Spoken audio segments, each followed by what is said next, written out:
It's time for a Big Blue Kickoff Live. Nobody can ever tell you that you couldn't do it, because you did. On Giants.com. You know what I saw? New York Giant pride. And the Giants mobile app. 17-14 is the final. One touchdown, we are world champions. Believe it, and it will happen. Part of the Giants Podcast Network. Let's go out there like a bunch of crazy dogs. Have some fun. Hello, everybody, and welcome to Wednesday's edition of Big Blue Kickoff Live right here on Giants.com and the Giants mobile app. I am John Schmeelk, joined by Paul Dottino. The phone number for you is 201-939-4513. Hashtag Giants Chat on Twitter. Get in touch with us. Busy show coming your way today. We have Aaron Goldhammer from ESPN Cleveland. Does a great job. He's been following the Browns out there for years. He'll be joining us shortly after 1 o'clock. And, of course, we'll open the phone lines, take your calls at 201-939-4513. All brought to you by Cadillac, by the way, the official luxury vehicle of the New York Giants. And I will warn everybody ahead of time. We replaced our mixer this morning. We think we tested everything and it's going to be good. But in case I didn't put a dial in the right place or something, we could have maybe an issue here or there. I don't think we are. Pierce and I went through it this morning. But if we do, I apologize ahead of time. Hopefully I have faith, John. Good. I have faith. Hopefully that's not misplaced.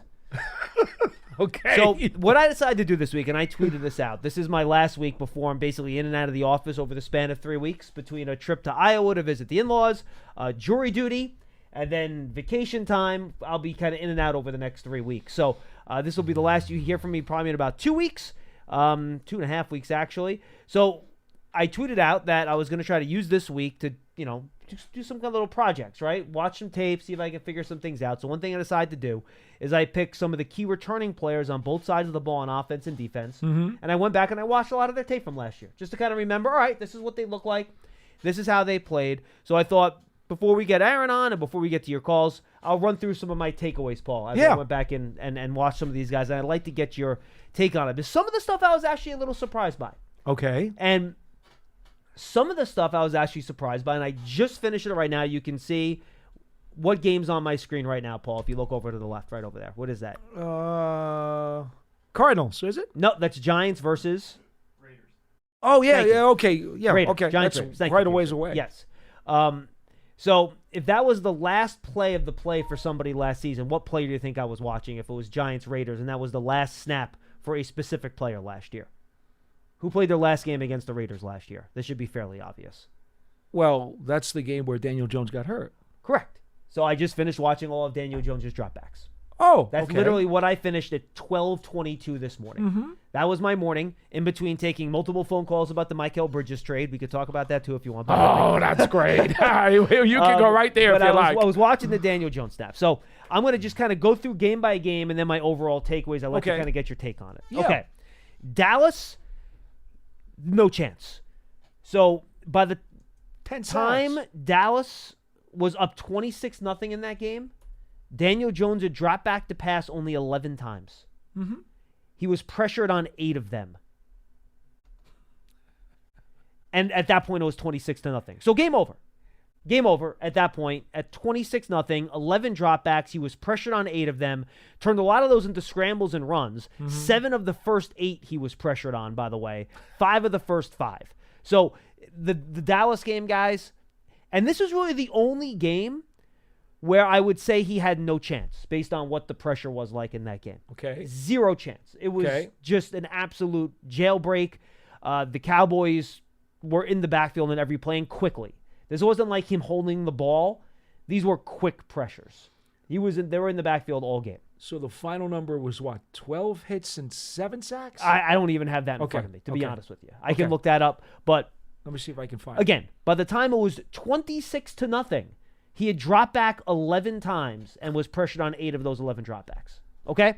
So that was Dallas. Arizona, okay? First half, he missed some throws. Had a big underthrow on a slant deep throw. There were some drops in that game as well. A Barkley drop led to an interception. There was a Paris Campbell drop in that first half. Protection was actually pretty good in that Arizona game. Protection was fine, but I didn't think Jones was great in the first half. In the second half, really good. Had a deep pass to Hyatt. Ran a lot when he had to. Some key first downs. Passed the ball really well. Giants come back from 28-3. in that game? 28-0, 28-3? 28, I think it 3, was right? 3. 28-3. I think it Come was back 3. and win that game. So that was his best game of the year. You look at the numbers, No you doubt. look at PFF grades, whatever you want to look at. That was his best game of the year. Played pretty well. Mm-hmm. San Francisco. I got to say, this game was not as lopsided as I remembered it. Correct. They went down 12-3 in this game. Mm-hmm. I thought they were actually... Jones was okay in the first half, but here's the problem. And this was... And I'll kind of combine San Francisco and Seattle into one game just in this one point. For a large chunk of that game, it was very competitive. You could tell that the Giants coaching staff for both those games anticipated that they were not going to be able to hold up on the offensive line. Mm-hmm. And there was so much design quick game in those twos, whether it was RPOs, the quick speed outs. That was the most popular play. That was kind of to get the ball out of Jones's hands quick. And if you look at his overall pass attempts compared to yards in those two games, Paul, do you have those two in front of you? I'm calling them out now. Yeah. So in that game, in both those games, Daniel Jones had very low yardage but fairly high attempts. Yeah, that's what it is, right? 22 of 32 for 137 versus San Francisco, and 27 of 34 against Seattle, but only for 203 yards. Right. So combined, only 340 yards And over folks, 2 games. I watched every play on all 22. I went back and forth on the ones that I had to. That was not a case where Jones was just taking checkdowns when guys were open down the field.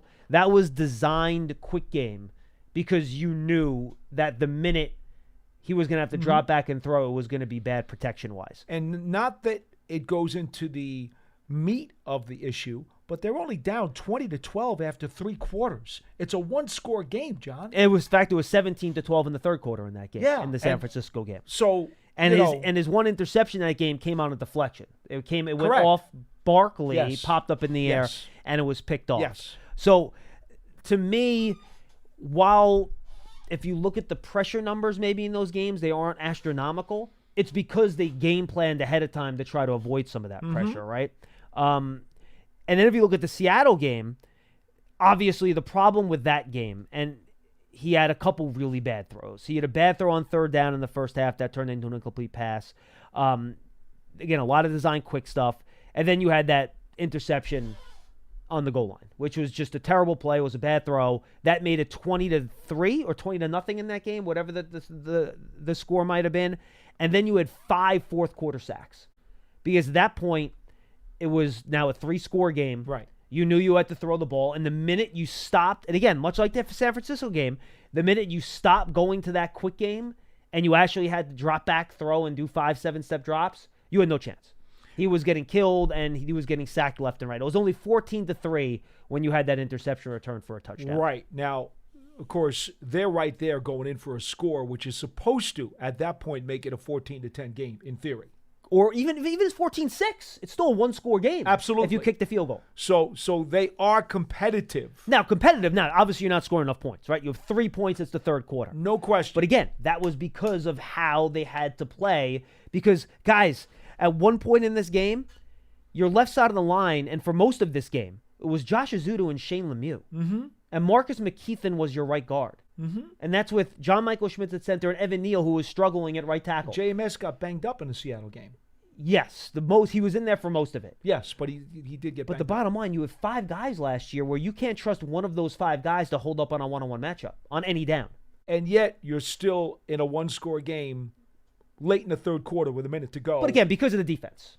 Correct. Because of the defense. Not nothing to do with the offense. No, I'm not suggesting that. I'm just I know. saying a masterful job that the whole team did and Correct. coaching staff did to keep the game competitive. Right. 100%. And again, the offense was by design in those games because they knew the minute they had to drop back, it was going to be a problem. Even in that San Francisco game early in the first half, they kick a field goal on their first drive. On their second drive, first play, they try to run a play-action pass as an 8-yard loss for a sack. Third drive, 3rd and 2, Shane Lemieux gets killed by Javon Hargrave. Daniel Jones isn't back there for more than a second and a half. That's a sack. And the Giants kick a field goal on their 4th drive. So they score 6 points by the time you get to halftime. But 2 of those drives were, basically the minute Daniel Jones looked up to make a read, he's getting sacked, and you're in 2nd and 18, or that was a 3rd and 2 on the Hargrave one, and the drive gets short-circuited. Miami game, there was some pressure early. There was a deep pass to Slayton in that game, too far to the sideline. Then the Raider game, he frankly did not play well in that first quarter of the Raider game before he got hurt. No. It was his first game back. He was out of sorts. Jones did not play well. So my overall summary is this. Pressure in the Dallas game was a real problem. The game plan they had to do around the pressure in 2 or 3 in the Niner and Seattle games was a real problem too. It just limited what you could do offensively. The Arizona game, I thought he played well. The one thing that surprised me, Paul, and I didn't think I would see this, he either missed throws or was just inaccurate enough on throws that made completions much tougher than they had to be. And I was surprised, and in some of those it was clean pockets, where there were there were 2 or 3 deep passes in the first half of last year where he had Slayton or Hyatt open, and he leaks the ball too far to the sideline. And he can't get, either the ball floats out of bounds or the receiver can't get their feet in. One Hyatt play, he catches the ball, but I think it was the Raider game actually, and he gets pushed out of bounds while in midair, and he lands out of bounds. But if Jones puts those passes a little bit further away from the sideline, it's a catch. There's a third down throw to Paris Campbell that he just grounds in one of the games. Yes. A couple of those passes to Waller that I know we had people complaining that they were drops. But the bottom line is that They weren't in the right spot. no, they need to be in a better spot. There's some other passes over the middle where it's behind the crosser, and it needs to be in front of him a little more. And I was surprised to see some of those passes that, a lot of people say, oh, it's the not taking shots down the field, it's the processing, that's the problem. I'm being completely honest, guys. I went into this with an open mind. I tried to watch, again, this was just his games last year, and I tried to watch it with a really open lens. Let me see what I see, and I'm going to see what the problems are. I thought some of the accuracy issues on some of these throws was a bigger issue than some of the stuff that fans tend to like to complain about. Like, I didn't see him passing up deep balls.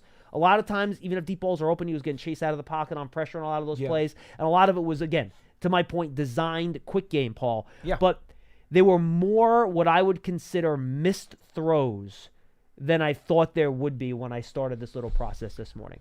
I think what I remember, and I think you just kind of doubled down on it, is that by the third game of the season, there were already whispers about people saying that he's already been under duress too much. He doesn't trust his line, and now he's starting to become a little antsy back there, and he's not himself. And another note I wrote down, by the way. Did you write that? I wrote he was running out of some clean pockets, where there was some anticipating pressure that wasn't there because I don't think there was a lot of and Daniel's not going to say this.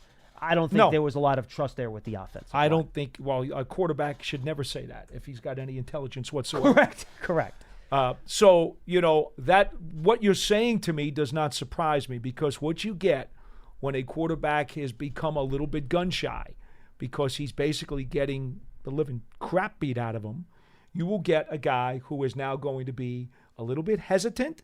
You're going to get a guy who's going to get happy feet and he's going to start running around when he shouldn't. And you're going to get a guy who's going to miss his targets a little bit. That's what happens when you start feeling too much heat and you can't be allowed to stand up and play your game. Right. And again, you can mitigate some of those protection issues with scheme, with the quick game stuff that we talked about. But how many points did they score? Look, they survived offensively, but they had, 3 points in the first half of the Niner game? Right. Or 6 points in the first half of the Niner game and 3 points in the first half of the Seattle game? Can't win games that way. Well, you just got to score. You have to score more points. And again, folks, I'm telling you, if you look at the way, it was all not even 3-step drops sometimes. It was I know. RPO out, RPO out. Very well. 1 or 2 steps and the ball was out of there, where there wasn't even an option to throw the ball downfield. This was you're getting the ball out quick, and then you saw DBs, especially in the Niner game at the second half. They started jumping a lot of those short ones because they're like, all right, why wouldn't you? Because and then in the second half when they tried to throw it downfield, that's when the pressure again became a problem. It comes down to this, John, and I think we even mentioned this. You may have been on the program and said it yourself. Bless you. Thank you. That last year, in some ways, not overall, but in some ways, the Giants coaching staff, especially on offense, because of what they had to deal with, deserves a hell of a pat on the back to get this team to 6 wins, given all of the obstacles, challenges, and hurdles that they had to climb over. And it was really, really rough. And just on memory, I had thought that Pugh had stepped in for Azudu at left tackle a little sooner. Azudu was out there for like 4 games. Oh yeah. It wasn't. It wasn't until after the Seattle. I think it was the Miami. For some reason in my head, I thought Pugh's first start at left tackle was the night game against the Seahawks, but it wasn't. I thought it was Buffalo. It was Buffalo. You're absolutely correct. And I just that was in my head, and I just remembered it incorrectly. Okay, but here's the thing about it. Okay, they knew, the coaching staff knew.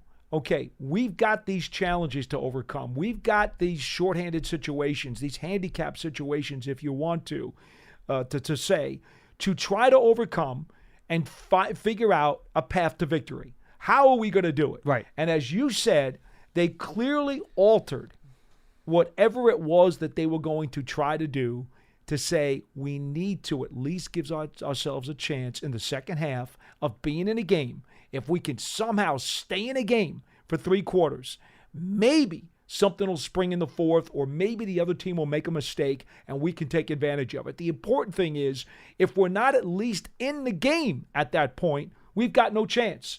So they had to significantly alter what it was that they were doing. And I agree with you, John. I've had a bunch of people say to me, well, Daniel Jones did not play well, before he got hurt and had to leave for the season against the Raiders. And by the way, he didn't play that well. He was very inconsistent. Yeah. There's no question about that. And by the way, he inconsistent. He admitted that to me on the Huddle interview. He said as much. It's there. But the flip side to that coin, unfortunately, is that there are a lot of mitigating factors and reasons that contributed to that. It wasn't like everything was great and he just flat out went out and laid an egg. That's not what happened. Yeah. And, it's funny, and this has not been the case early in his career. I'm looking at some of the accuracy numbers that PFF does, that they put out there. And this is all subjective, obviously, but it matches up. Like, he's in the bottom 20% of quarterbacks in terms of some of this accuracy. I'm looking at catchable, inaccurate, uncatchable passes thrown. Let me look at uncatchable. I don't think that he will be that low on that. Yeah, but he's still in the bottom 20%. And I think, whatever the reason for that is, I think that's something that, you hope with better receivers and cleaner pockets that's going to improve a little bit. Well, look at the first 5 games of the season that he played. Yep. Before he got hurt against Miami, right? 7-3, 210, 6. That's 28 sacks in the first 5 games. Does not include pressures. Does not include hits. And there's a reason there was only 2 against San Francisco. Again, it's because they were getting the ball out so quickly. Right. So think about that for a second. They've actually tried to alter the game plan to give him a chance to get the ball out, and he still got sacked 28 times. And if you count the Raider game, Paul, that's another 2. That's easy. That's 6 games, 30 sacks, and it's really only 5.5. That's still 5 sacks a game. Okay. Over the course of the year, that's 9. Do the math. That's 85 sacks. So, as we have said many times, Jones was inconsistent. There were reasons for it. And you could have put freaking Dan Marino and Dan Fouts and Johnny Unitas and Tom Brady and Joe Montana back there. Yeah, right. I'm not so sure that they could have done a lot more. Again, all I will say is that for my taste, there were a couple too many clean pockets where he missed throws. And again, I think that was the result. No, and you could very well be right about that. Because in the past, he's been pretty good on those. No, I know he has been, which is, remember I told you I was surprised to see that. But that's what I saw, and I just thought, look, I'm honest here, folks. I tell you what I see when I watch the tape, right? And that's what I saw. And there were just some throws that I thought should have been completed that weren't. And by the way, these were different areas of the field. I mentioned the few of the deep ones. There were a bunch of intermediate crossers. It was a big third down throw, or maybe even fourth down, where he's trying to throw a little stop route to Paris Campbell, and he just grounds it like a foot in front of the receiver. So there was the early Raider game, a couple throws into the flat where he just airmailed it over the running back's head. So, look, guys, that's what I saw, and that's all I have on Jones. I have a couple other guys I can kind of run at you, too, if you want. Well, let me run back Jones one more second. Sure, because please. It was before the 2022 season when Dable got here, and he told Daniel Jones in training camp, okay, listen, if it's not there, just take off. We know you've got the legs to do it. Take off and make a play. And that's what he ran for over 700 yards that year, and the Giants made the playoffs. Yeah, and by the way, that's what he also did in week 2 against the Cardinals in that game. I don't know how many rushing yards he had, but he had a bunch of them. Correct. Look it up. You have it right in front of you. Yeah, he had 59 rushing yards in that game. Right. Yep. Now, What I don't know is, and you know what? I'll be honest. I never asked him, and maybe that's my fault too. Maybe you did during your interview. Was he given the same command prior to last season? I didn't ask him that. I don't know either. What did they give him a different command? I mean, if he asked him that, he probably wouldn't tell you. Would he give you the answer? He probably wouldn't tell you at this point. But I wonder, was he given the same impetus or the same green light to go? And was he aggressively was he told, go? Or was he told, no, try to hang in? Yeah. Or was he also told, look, this line is really a mess. We're going to try to game plan around it and see what you can do without necessarily running, because if you keep running like you did last year, you're going to get hurt. They could have told him that too. They could have said, try to hang it as best as you can, because if you keep running like that, we're losing you. And maybe Daboll wanted to cut back on some of the mobility and some of the running, but it just was impossible because the conditions revolving around that offensive line made things incredibly difficult. Yeah, I don't know the answer to that. I don't either. So we got 2 calls here. So why don't we take the 2 calls before we get our Browns guests on, so I don't have to wait for the whole show, and then I'll finish up the rest of my guys after we're done with our Browns interview, unless we get some more calls. All right, let's go to Hugo in New Jersey. He'll lead us off, and we're going to got to get Hugo and Wilson in before we get to Aaron here. Hugo, what's going on? Hey, good afternoon, guys. I'm actually going to take my blue-colored glasses off for a bit. Yes. And I'm going to be, I think, like some other Giant fans have said on this show, a little bit skeptical going into the year and taking the point of view of show me. I mean, I appreciate what you guys do in covering who's performing well in training camp and.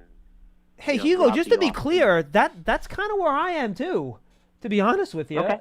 I mean, this team needs to show us. We've talked about it, right? There's so many positions where you're counting on progress from guys that don't have proven production yet, whether it's the secondary, receiver, even to an extent on the offensive line with Neal and Schmitz, right? So, yeah, look, this team, you're coming off a year where you had 6 wins. You're one of the worst offenses in football. Damn right. Like, they have to show us. 100%. Hugo, I'm really lost because if you've been listening to this program a long time, and I know you have, I created the term show me player years ago. And the Giants have a bunch of show me players right now. And how many times have I said the magic word for the 2024 season is projection?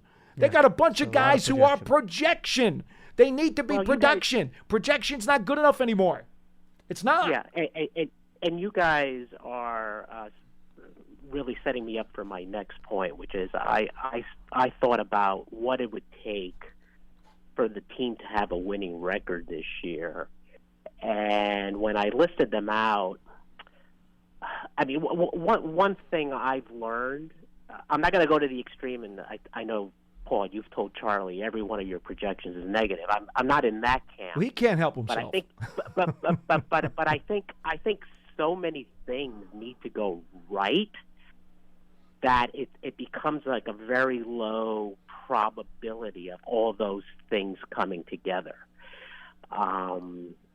That's my view, and we'll see how it plays out. But I think it's a pretty low probability, just given everything that needs to come together. And I think I've learned that, you can have a reasonable amount of things go well, health and some of these projections for certain players and so on. Some will work out, but I just don't think that all the ones that are needed will work out in the end. No, Hugo, you're right. The odds are that every one of those things that we're wondering about is going to hit. It's small. I think that's very fair.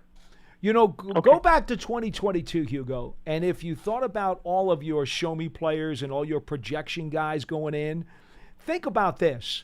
Enough of them went right that you even had to overcome some injuries in the front 7 on defense, and specifically the wide receiver room was decimated. Richie James, with 57 catches, was your leading receiver that season. Okay? So think about that. There was certainly a bunch of things that did not reach their production level, and yet because most of them did, the Giants were able to win 9 games and become a playoff team. That, to me, is what you want this year out of this team. Oh, I would You need, love to see that. right? You need most of your projections to come through if you're going to be a playoff team. And the good thing is we're that not hiding that. And the good thing, Hugo, the guys you have a lot of the projections for, they're all day 1 and 2 draft picks. So that's why you picked them where you picked and them, right? young veterans who should have upside. Right. Yeah, and this brings me to my next point.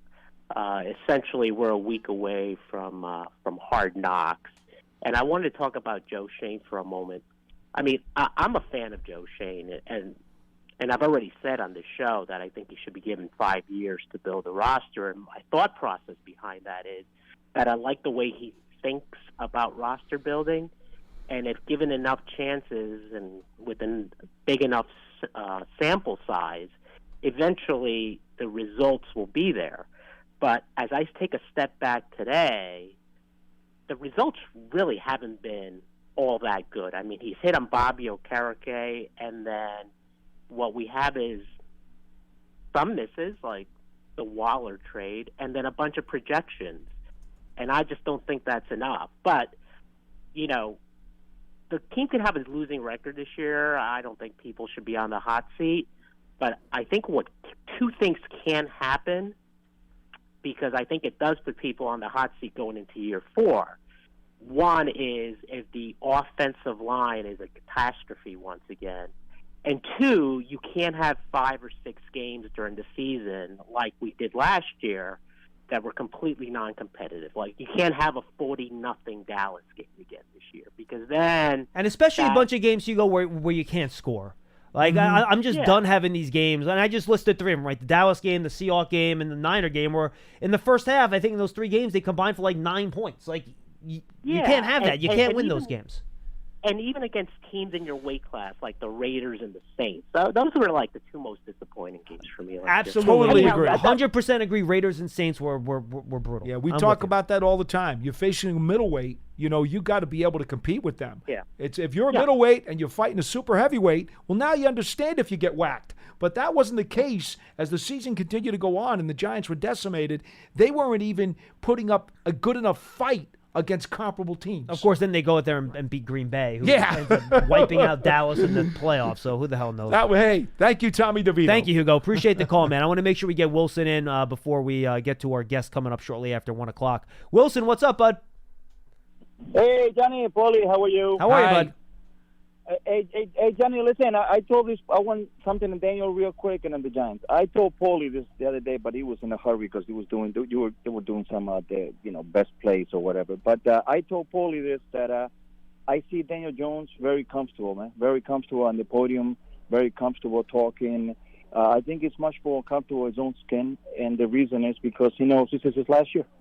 I mean, either he makes the playoff or he's gone. So he's gonna play, I think, much more loose. If he throws 10 interceptions in one game, maybe, whatever. If he gets benched, he gets benched. Wilson, and you know what? I hope he does take that attitude, because I would much rather see this year. Yeah. I would if Daniel does not have a good year, I'd much rather see him not have a good year because he's a little bit too aggressive than see him not have a good year because he's a little bit too passive. Like, I'd much rather have the year with a larger average depth of target, maybe a few more interceptions, some more shots taken, than a guy that just, all right, it's 3rd and 8, I'll throw the 4-yard pass, I hope he runs for the first time. I would much rather see the rookie second-year version of Daniel, where he's chucking the ball down the field a little bit more, than the version, frankly, because of what was going on around him, that we've seen the last couple of years. No, and you're gonna see it, Johnny. And I don't know if you and Paulie see what I see, but he's much more comfortable even talking. Like on the show the other day, you did with him with the quarterback, and even on the podium, he's much more relaxed, man. He, like, Johnny, you know when you're on your last leg, and you're gonna go out on your own terms. I think that's what he's doing. See, I'm gonna change this the other way, Wilson. I agree with you. I think he's incredibly confident, and I think he's very, very comfortable. But I don't think he thinks he's going out on his last leg. I think he's ready to stick it to those critics. I think he's ready to stick it to the critics, and he's going to say, you know what? Right. I know what I can do, and I know it's a show-me year, and I need to put up or shut up, and I think he's determined to put up. I see it the other way. No. What I meant was like if let's say when like now I'm talking about him, I'm talking about anybody in general. When you know that this is your last chance or the last back last against the chance wall. to do something. Right, you're gonna be you. He knows absolutely, and I agree with that. He's ready for that challenge. I think he is. I want to see him show up at Camp Wilson with the long hair and the beard and just be like, "The hell with this! I'm rolling. Let's do it." Hey, listen, you guys know I think Daniel Jones is a top 10 talent, but we'll see this year. But Johnny, listen, the other day, right? You asked Kim Jones if 8-9 was good for her. And thank God she said no. I want the Giants to at least have a winning record. And I happen to agree with her, Johnny. There's two words I don't want to hear anymore from the Giants, man. I don't want to hear we're making progress and we need to be patient. Those two words I don't want to hear anymore. I'm done. Those two words we've been using those two words for far too many years. Yeah, but Wilson, real quick. But unless you think you're a Super Bowl contender, isn't that still the area that you're in? Yeah, it really is. Well, Johnny, listen. It is. I understand, Bully, but Wilson, for example, if you're the Dallas Cowboys, you just won 12 games 3 years in a row. Do you want to hear about progress and being patient? No, you don't. If you're coming off a year where you won 6 games and you were picking with the 6th overall pick in the draft, you can't expect to go from, and Lance always said this, right? You can't expect to go from 6 wins to 13 wins in 1 year. No, that's not how this works, you know? I'm not expecting, right? But listen, Johnny, we won 6 games last year, right? And we could have, I've heard that, the balls bounced our way. We could have won 2. We're going to won 2 more, right? I give you that. But we also could have lost. Sure. For more than, of course. Last year was a bad year, Wilson. Look, Wilson, last year was a bad year. No one's lying about that. Right. So when you have a horrendous year, whether it was injuries, whatever it was, right? In order for you to think, I'm not, and I'm not a Brian Dable fan, but unlike Charlie, because I always get put in Charlie when we talk about it, unlike Charlie, I want him to succeed because I love the Giants. I want the Giants to win. I think some of the callers that say bad stuff about the team, they rather the Giants lose to make their point. I'm not like that. I'm not a Brian Dable fan, but I want him to succeed because I want the Giants to win. Wilson, but if they have a rough year, I hope we don't have I don't want to have this conversation again. But hold on. Wilson, let me ask you a question. I'm going to be very, very succinct. Be quick. We have our guest. Okay, very quick. Haven't you heard the old saying that you learn more from your losses than you do from your victories? Are you familiar with that? No. Are you familiar with that, right? Don't you have to make mistakes to learn and grow? Well, Brian Dable had a playoff season and was coach of the year as a rookie. I know. He and his staff should learn and grow from the troubles that they had last year. Their younger players should learn and grow from the pitfalls that they had last year. As a parent, I know. I raised a daughter. I know. That's what you want. That's the idea. If everything is rosy right from the get-go, then it's a lot harder to learn. So I would like to believe that in year 3, now that Brian Dable and his staff and some of his young developing players have gone through the trials and tribulations of a tough season, let's see now. This is a show-me year for all of them, John. It is a show-me year. Absolutely. Show me how you learn and how you develop and how you mature and how you bounce back. You know who else it's a show-me year for?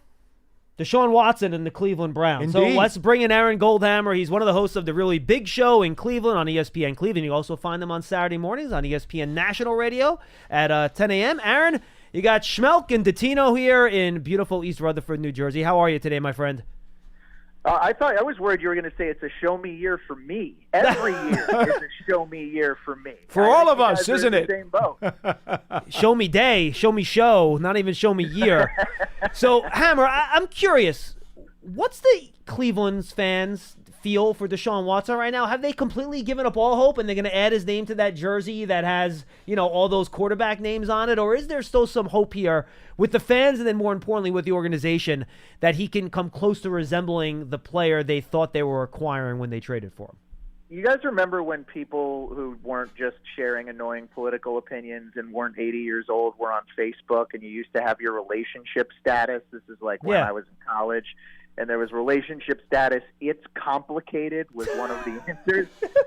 I think that's where Browns fans' relationship is with Deshaun Watson. I mean, the Browns fans are rightfully so getting very impatient. First of all, if you're a fan of this team, you took a big public relations hit. How do you deal with your team when they trade for a player who was accused of the things that he was accused of? Then you have to sit and wait through the suspension. He finally plays, a little underwhelming.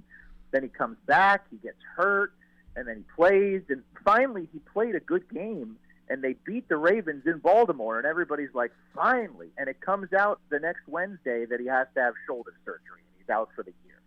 So I think it's a complicated place, and I think this is a very big year for Deshaun Watson, because I think if he doesn't deliver, either because of injury or something else comes up or he doesn't play well enough, the Browns now have their draft picks, and I think it's him that would be the fall guy if the Browns don't have the season they're hoping to have after winning 11 and getting a wild card spot last year. So they come off a playoff season, and the eggs are in Watson's basket again. I've never been a Watson fan in terms of his overall package. I don't mind telling you that. But there's no Joe Flacco to bail them out this year. Now Jameis Winston is the number 2 quarterback.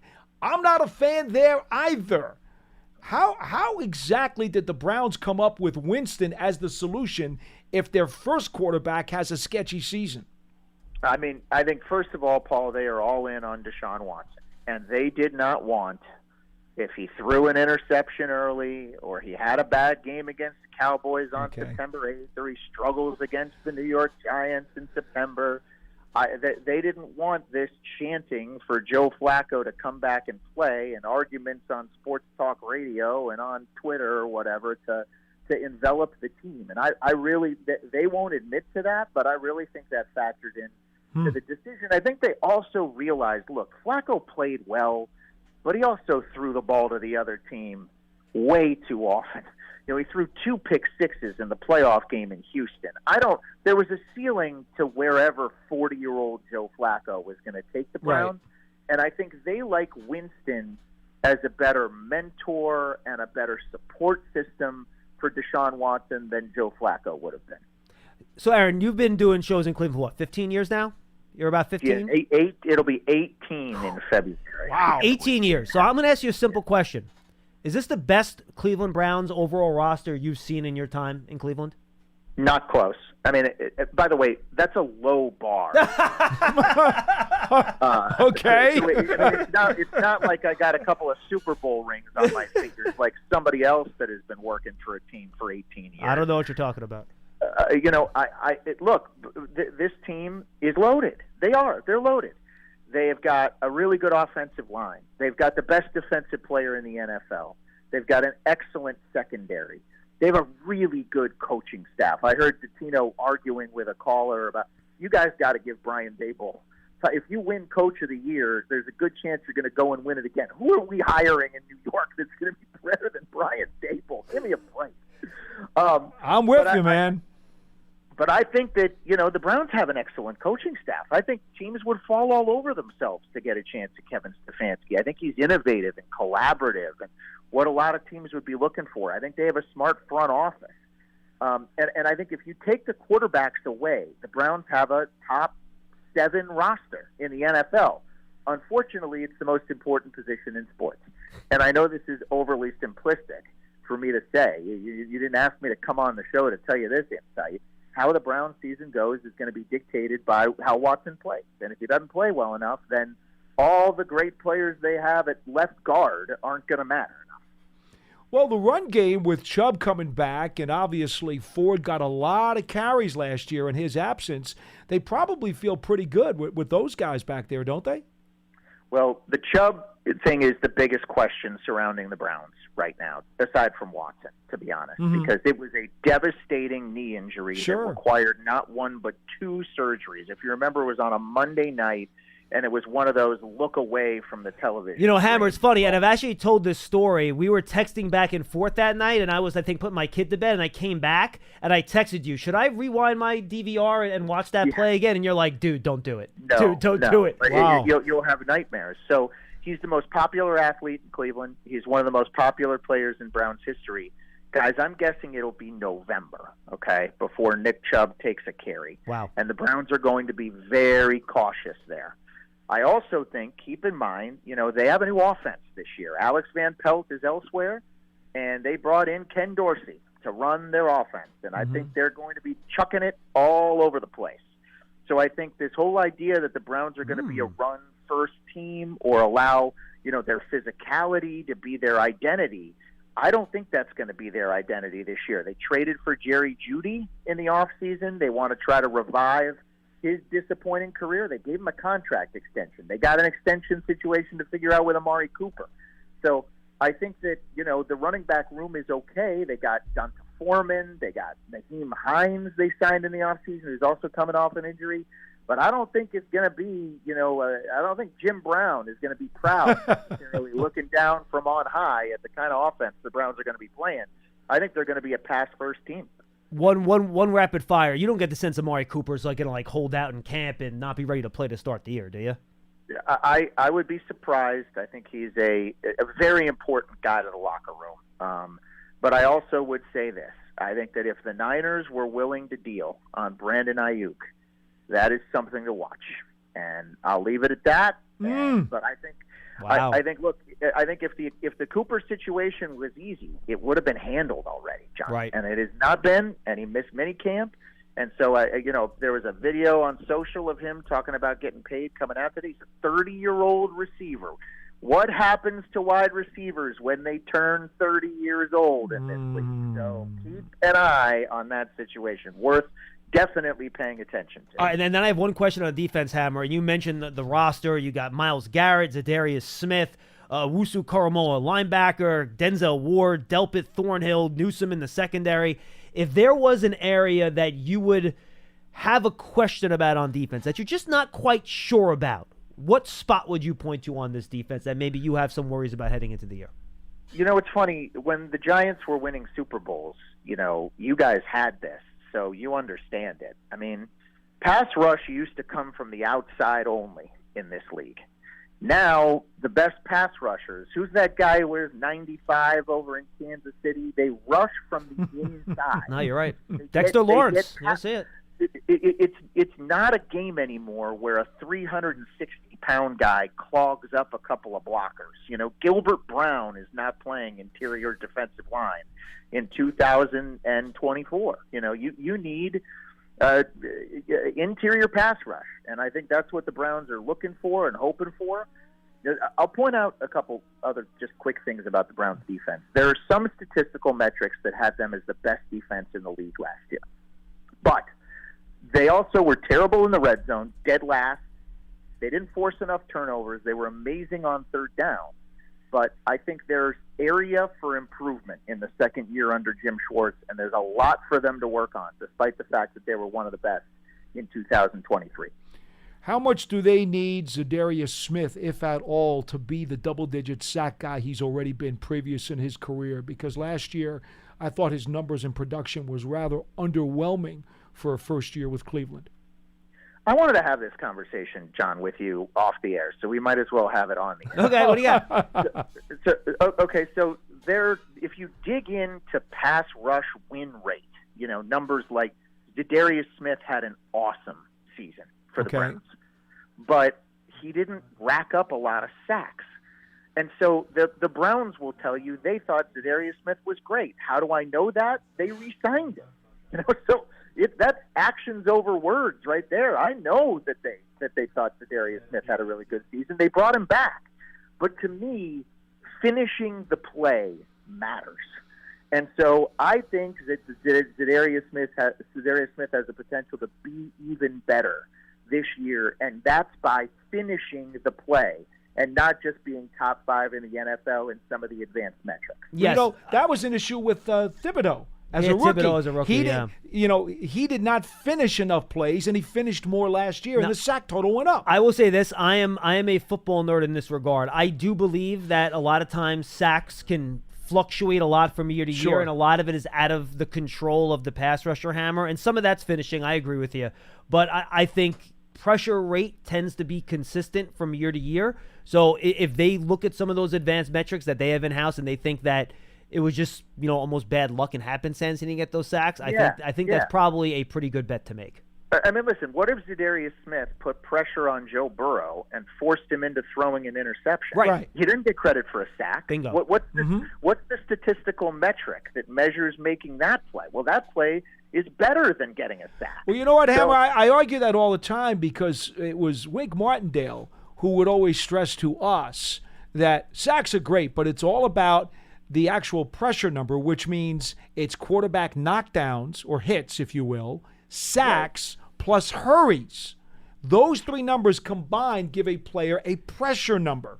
And the Giants, while not being very high in their sack totals with Wink here, were very high in their overall pressure numbers. Yeah, and for Dexter Lawrence had 7.5 sacks in 2022. He only had 4.5 last year. He was just as good of a player. Absolutely. He just didn't happen to get home. Because the pressure number is more impactful than the sack number and can be, in a lot of cases, better, as you just mentioned. Hammer, I know you have a big highfalutin meeting to get to. Anything else on the Browns?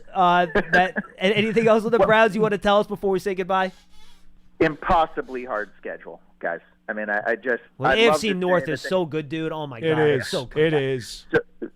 So, obviously we'll see you guys week 3 early in the season, and that's one that Browns fans are chalking up as a win. Obviously, if you just look at the win totals from last year, you can understand why.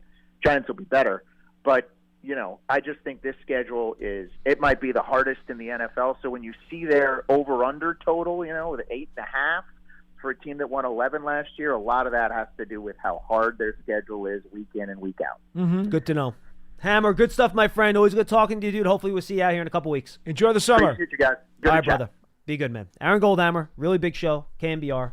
Does a great job out there in Cleveland covering the Browns. Yeah, he's all over it. And it's funny because when you're around a team for a long time and you've seen a lot of poor seasons, it makes you understand the value of the good seasons even more. And then it also helps you identify when a poor season is really coming to pass, or you can understand and define how bad a season can be because you've seen it all before. So I appreciate where he's been. He's seen some good and he's seen some bad, and that's the best way to be. Yeah, we go back. We went to college together. Lance was with us too. I know so, you have. So I know you have. Hammer and I go back a long time. I'll give you the Brown schedule because I did not look at it in preparation for this, but this is what it is. Look at the division. Correct, and That's you're also playing the NFC East, right, where you have the Eagles and the Cowboys involved. So, Cowboys week 1 home at Jaguars week 2. That's not an easy game.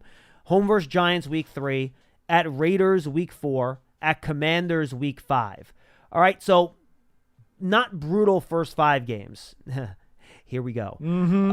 At Eagles, home versus Bengals, home versus Ravens, home versus Chargers. Well, 3 straight home games.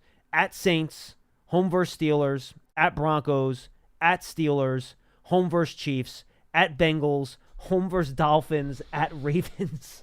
Wow. Wow. So you get a couple games early where you think you might be okay, but you get to my goodness, you have the Saints in there. But other than that, from October 13th to the end of the year, maybe the Chargers, the Saints, and the Broncos, but everything else, you're playing not just a playoff team, a good playoff team. Yeah, that's a haul. That is a haul. That's rough. And when you start putting those in consecutive weeks in the second half of the season, when you're banged up and you're bruised and you're sprained and you're tweaked and you're fatigued, that can be really, really difficult. Yeah. Look, and the Giants play the AFC North, so we're going to be talking about this all year. Indeed. You're lucky they get the NFC South, which is probably, I would say, the weakest division in the NFC right now. I think the NFC West is going to be really tough this year. You got some good teams out there. I think the Cardinals will be better. I think the Seahawks are still a good team. The Rams are a good team. And then you look at the NFC North, you could argue 1 through 4, that's the deepest division in the NFC. Depends how you feel about Chicago. Yeah, I think they're going to be pretty good. Remember, they won 8 games last year? They got a much better roster than they used to have, that's so, for sure. I think that's going to be a real tough division, and obviously we know about the NFC East. So, I wonder how, and we'll do our playoff predictions as we get to the end of camp. We want to wait for the injuries to go, and then Paul and I will do our standings with our playoff teams, our usual contest like last year. If you had to bet right now, or guess, I don't want to use that B word. If you had to guess right now, which AFC North team you think has the least chance of making the playoffs, what team would you select?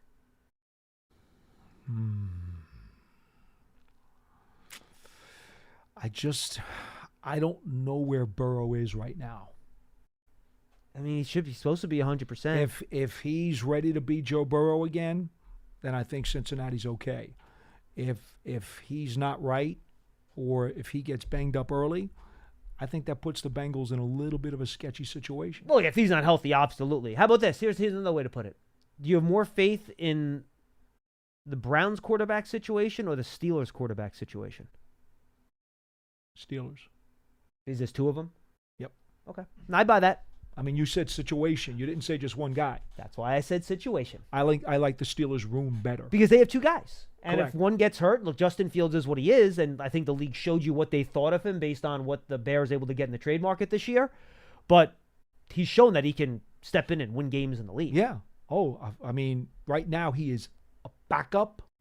He's one of the better backups in the league, obviously. Yeah, I mean, I think. I mean, that's because right now he's a backup. I mean, I think technically, I'm with you. So I think it's going to be interesting to see how that AFC North plays out.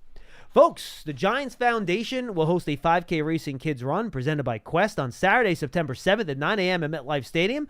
Net proceeds will benefit the Giants Foundations. All participants will receive a commemorative T-shirt.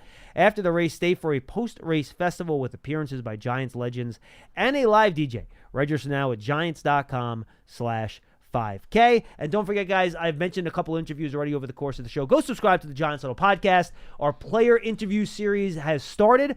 Quarterbacks is up there now. I talked to Daniel Jones, Drew Lock, and Tommy DeVito. Get really good stuff from all 3 of those guys. But, check it out.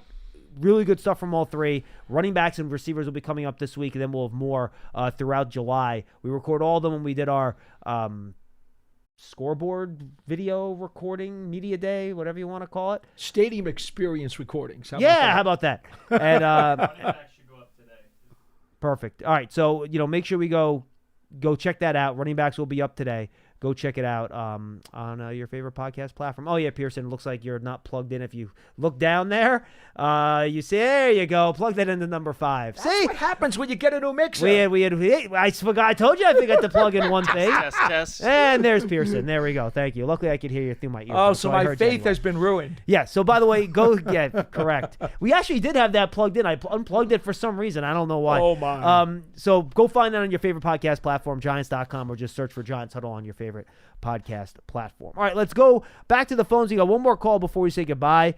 We mentioned his name, and I know, Charlie, you were on the Shakedown podcast on Monday night. Yes, I did. I went on last night. There you go. And I made the mistake of mentioning Will Beatty, and I knew that meant No, that was perfect. no. John. Because, and the reason I mentioned him is they were talking about they had a fan question. It was like, John, do you hope the Giants' offensive line is better just so you don't have to talk about it like you have to have every show for the last 5 years? And I went, it ain't 5 years, it's 10 years. And I made the joke that, and I listed all the guys from like the 07 line. Since those guys have retired, they haven't really been able to figure things out. And I said, you could even include. No, I won't mention Will Beatty's name. And you did. And I did anyway. So I figured I'd hear from Charlie today. Charlie, how are you? By the way, those are some good guys. If you guys are out there, you want a Giants podcast, they're good dudes. I did 2 hours and 15 minutes No, with them the you other day. didn't. I You did. were on I for knew 2 you would, hours? 2 hours and 15 minutes. Oh, see, before we started, I had stuff to do last night. I told him I could only go like 45, and it ended up going an hour, I think. But I we had thought fun. it was going to be an hour, but the guys had so many good questions, and you know me with an answer, I dig in. And before we knew it, it was 2 hours. I told them, I said, look, this was Game 7, Florida and Edmonton in the Stanley Cup playoffs. I said, fellas, if the Rangers were playing in Game 7 tonight, you wouldn't have me at all. And I was told you had a very positive answer on Cordell Flott. And it's funny, when they said you were on with them the night before, they said it was an extensive interview. I didn't realize it was that extensive. Oh, man, that's a long time. It's. I think there's another eclipse by the time I get done. Charlie, what do you got, buddy? What I told Shakes is you got to put me on now to balance you two out. And since I'm a kind of semi-delusional co-host, he said he would. So. Well, that's sure to get his show canceled. I don't know if he wants to do that. Hey, no, look, this is what I got. I can't believe this. What? The NFL is pushing this kickoff return like it's this brand new thing, and we're going to have all these plays. And the thing is, it's a big zero. You know why it's a big zero? If they kick it through the end zone or in the end zone, all they do is put it out on the 30-yard line. That's only 5 more yards than it was normally, 25. If I'm a coach and I'm smart, why would I kick the ball to a guy who can run it back 15 or 20 yards for a touchdown? If you're really good at coverage, Charlie, you might be able to tackle that guy at the 15-yard line, and that saves you 20 yards of field position. That's a big deal. Remember something, Charlie. Every special teams coach has already made it very clear that they believe if they can get 10 yards, it's a first down for their offense. So how do you think they feel about getting that extra 5-yard return on a touchback? And that's a lot of yardage to give up. And I'll say you think a kicking team really wants to give that to them? And I'll say 2 other things too, 5 Charlie. yards? When you start playing outdoors in December, it's not that easy to kick the ball out of the end zone either. It doesn't become quite as easy. And number 2, I don't think they would do it mid-season. But if they get to the end of the year and they see that teams and maybe you're right. Maybe it happens that these kick returns are so explosive and the guys are so good at it, teams just start kicking it out of the end zone. You know what they're going to do next year? If you kick it out of the end zone, ball's going to the 35. That's it. Ball's going to the 40. They'll tweak it. And they will keep moving that ball until they force people to kick it off. But to this year, if I'm a smart head coach and I know the guy who's going to return the ball is a really good kick returner, I'm kicking it in the end zone. And if my defense can't stop a team just because of an extra 5 yards, then I'm not very good anyway. You know, the funny thing, though, Charlie, I think teams are thinking about it almost like an extra 10 yards. Because I think a lot of these older coaches still think of a touchback as the 20 because it was like that for so they better long. Wake up. So they're almost, I know, but my point is that psychologically, you're almost thinking like you're giving up 10 yards instead of giving up 5 yards. You know what I mean? Yeah, well, I'm telling you, this is a big zero. They've been pushing this, and you're going to find out coaches are going to get smart and say, 5 yards. I don't care. 5 yards, that's not a big deal. I'd rather do that. Coaches usually value yardage a lot more than you think they do. More than fans do, for sure. That's for sure. 5 yards? Come on, somebody offsides and you get 5 yards. Have you ever seen Tom Coughlin scream about a 5-yard penalty?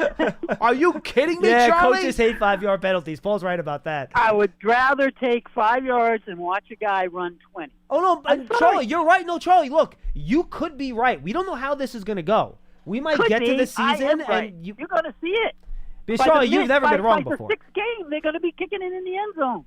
I'm telling you. No, look, remember Charlie, this day. You can. I remember every day that you call into the show, Charlie. I appreciate it, my friend. Good call. All right, guys. Thank you, bud. If you have something else, Charlie, we're about to 1:30 here. I want to make sure we get off on time. We got to eat some lunch. But look, he could be right. You know, this could go so well, Paul, for for special teams on the return team. That they just decide that look, we're just going to give them the ball at the 30. But what I said, I maintain. The league's just going to change the rule in the offseason and push the ball to the 35. They've already said it's a 1-year experiment. Right. They'll tweak it if they have to. So, I mean, it's not in stone. Charlie, the only thing we're saying is the pallette's open. Nobody really knows how it's going to play out. You seem sure that everyone's just going to boot it through the end zone. I don't think anybody can be sure about any of this. Yeah. One thing before we go, real quick, we got to get this out. Yeah, well, I'm going to go through my 5 players real quick. Okay, go ahead. Super fast. Deonte Banks, much better in press. Needs to see the ball and play the ball better in the air down the field. He was tight in coverage on some plays, still allowed catches because he did not do a good job doing that. Way too grabby down the field still. He needs to clean that up. He got away with a bunch of pass interferences that should have been called but were not. So I worry about that. And I feel like in his off coverage, he's a little bit too soft. Allowed some easy things in front of him. I agree with that. I want to see him be a little bit more aggressive when he's in that off coverage, which, by the way, he's going to be in more in Shane Bowen's scheme than he was in Wink. The point is his skills are there, though. You could see the toolbox is there. everything is there. That's the good news. Very rarely did you see a guy get wide open against him. Correct. He would give up catches, but he would only be a step away. I absolutely so agree with I'm that. not worried about Banks, but that's what I saw from him that I saw. I think that's very accurate. Thibodeau, I'd like to see him be more consistent game to game. I saw, especially when he faced backup offensive tackles, he ate those guys for lunch, which is what you need to do, by the way. If you're facing a bad tackle, you eat that guy's lunch. That's what he did. As the Seattle game was one specifically that popped up for me. One inside really well. I thought used his hands and strength really well to win inside off initial contact. I want to see more of that burst that we saw with him coming out to win around the edge a little bit more frequently. That's what I saw from The Thibodeau. gauge on his gas tank seems to fluctuate a little bit. And that's how I see it. He did have some hustle. He doesn't give up on plays, though. He doesn't plays give- plays to the end. He gets hustle sacks. Right. He does hustle. He does pursue very well. But there are some games where it just doesn't seem like he's got that extra spark plug throughout the 4 quarters. Yeah, I want to see him get off the line. I want to see him work on his get off a little bit. Get off that line a little bit more consistently. Because that's what he had coming out of school. Right. I agree with you. All right, real quick. Jason Pinnock, really good around the line of scrimmage. I actually thought playing tight man and press against tight ends, he was pretty good. Better than I thought he was It's going to be. when he's off and he has to deal with a receiver in space. His angles are not as good as they need to be. And he just doesn't take off and change directions well enough. I'm so with you on that too. I think, again, this is what I saw guys trying to watch from a neutral perspective. Nacho, at times he held up for his doubles, at other times he got washed out. So I think he's more of a 3 technique than he is a nose tackle. I don't think agree. he has the mass to be a nose tackle down and down out. So I'm curious to see if he could. Frankly, he wasn't consistent enough putting pressure on from the 3 technique spot. Which either. is So, why I don't want to will him that starting position. No, I think there it's needs to be I'm with you. competition. Somebody needs to fight to win that job. I loved watching Bobby Okereke. It was so much fun. I know. Anticipating in the run game, hitting the line quickly, making tackles at the line. His instincts in zone coverage were good. Here's the one thing. You got to protect him. When he had bad plays, it's when the offensive lineman got out to the second level, and he just doesn't have the mass to deal with that. So a really big thing for me this year at Shane Bowen's defense, keep Bobby Okereke clean. Let him run to the football. If he's clean to run to the football, he's going to make the play. Well, the 2020 version of an inside backer is not as sturdy as it was 15 years ago. And that's why, because in a lot of ways, he's a lot of Antonio Pierce. Dexter, he really is, yeah, in a lot of ways. Except faster. Yeah, more athletic. Dexter Lawrence just walks dudes back to the quarterback regularly. Yes, he does. Cannot guard him one-on-one. He even has a little rip move where he kind of gets his arm underneath the pads of the offensive lineman. Quote, monster, unblockable. That's what I have written down. Dane Belton, want to see him a little bit better in the run game at the line of scrimmage. I thought he missed some tackles there. Okay. I want to see him a little bit more physical there. And sometimes when he was in space, I feel like he took a couple extra steps to get where he wants to go. Like he was a little hesitant at the top to make breaks on the ball.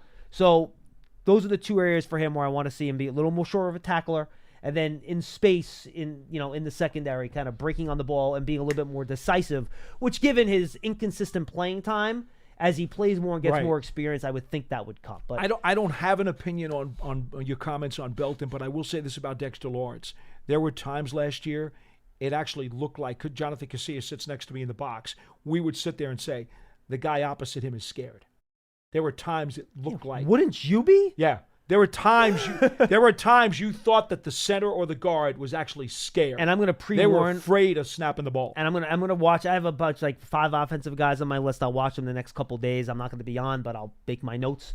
The one thing I saw too with Dexter, the injury did affect him late in the year. He wasn't quite as dominant once he was hamstring, right? Once he had his hamstring injury, so not quite as dominant, but he's really good. And I think in missed passer some more plays, situations, you could see him at the 3 technique a little bit more this year to try to get double teams off him. His teams without as many blitzes, Paul, you're going to be able to double team if he's at the nose tackle on passing down. So I think you're going to have to.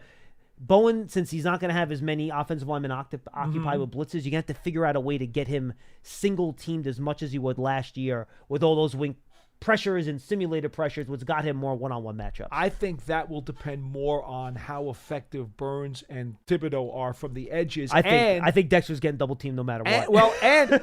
Well, you're going to start there. Yeah, But right. if then the edge guys start beating you up, now all of a sudden you're going to have to start mixing and matching. And, to be frank, it's going to be his tag team partner at defensive tackle who has a lot to say about That's that. a big one. It's a huge one. I think that's even more important than the edgy guys. Which to be is honest with why folks, I've been saying this all along.